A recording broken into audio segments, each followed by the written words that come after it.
জালই যে ভালো না, জাল পড়লেও তো মাছ ওঠে না।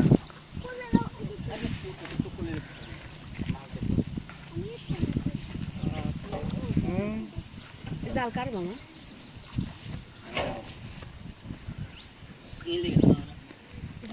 সবুজের বাড়িতে ছিল।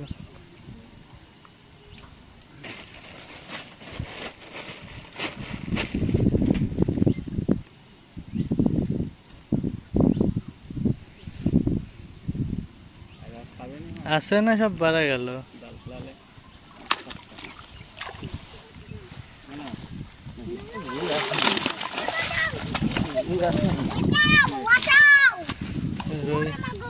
মিনার গুলো উঠছে,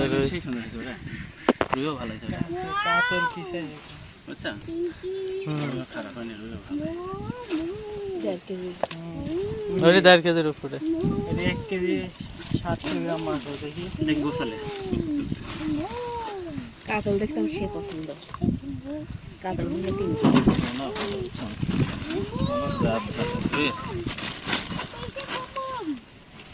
ধর বস্তারা ধর।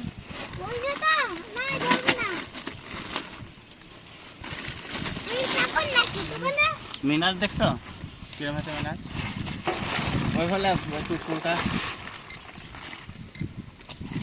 চার্জ নাই, 700 2 3 কেজি 400 না। বন্ধ করে দেন তো মিটারটা। কাতলটা দেন।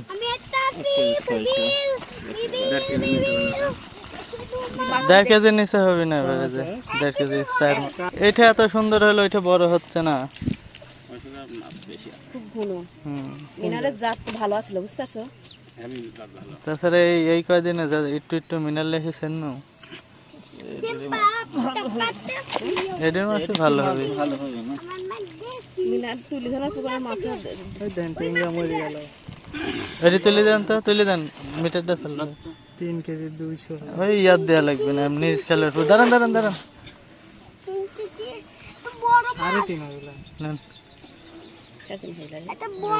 3.5 সোজা।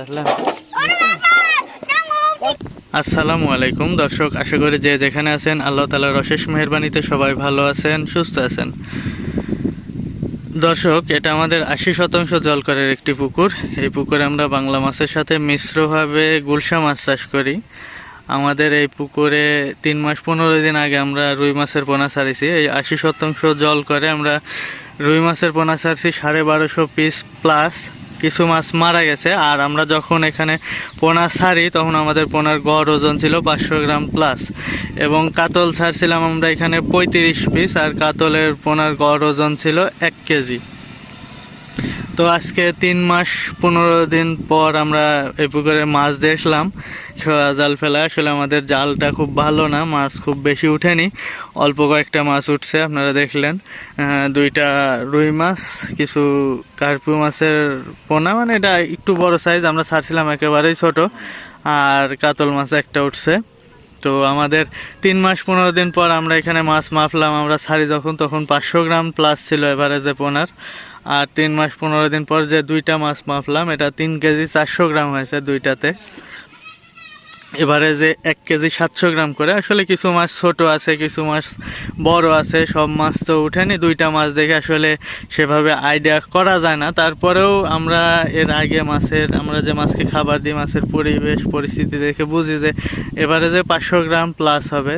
3 মাস 15 দিনে আমরা ছাড়ছিলাম 500 গ্রাম প্লাস থেকে, এখন 3 মাস 15 দিন পরে 1 কেজি 500 গ্রাম প্লাস হয়েছে। আলহামদুলিল্লাহ, আমাদের কাছে মনে হচ্ছে যে ভালো গ্রোথ, কারণ আমরা একটু ঘনত্বে মাছ ছাড়ি। তো সেই হিসাবে এই রেজাল্ট আসাটা আলহামদুলিল্লাহ খুব ভালো রেজাল্ট। আর এই যে দেখেন যে পলিথিন পেপারগুলি ঝুলতেছে, এটার অনেকে আবার ভিডিও দেখে বলতে পারেন যে ভাই আপনার পুকুরে দেখলাম যে পলিথিন পেপার বান্দা উঠতেছে, এটা আসলে কারণ কি? এটার কারণ পুকুরে প্রচুর পরিমাণে পাখি বসে। আমাদের এখানে গুলশা মাছ ছাড়া আছে, পানকৌড়ি বসে মাছগুলি ধরে ধরে খায়। এটা যাতে না বসে সেই জন্য এই ব্যবস্থা করা, কট সুতা দিয়ে, সুতার সাথে সাথে পলিথিন বেঁধে এভাবে পুকুরে টাঙ্গায় দেওয়া আছে। তো এই পর্যন্তই, সবাই ভালো থাকবেন, সুস্থ থাকবেন।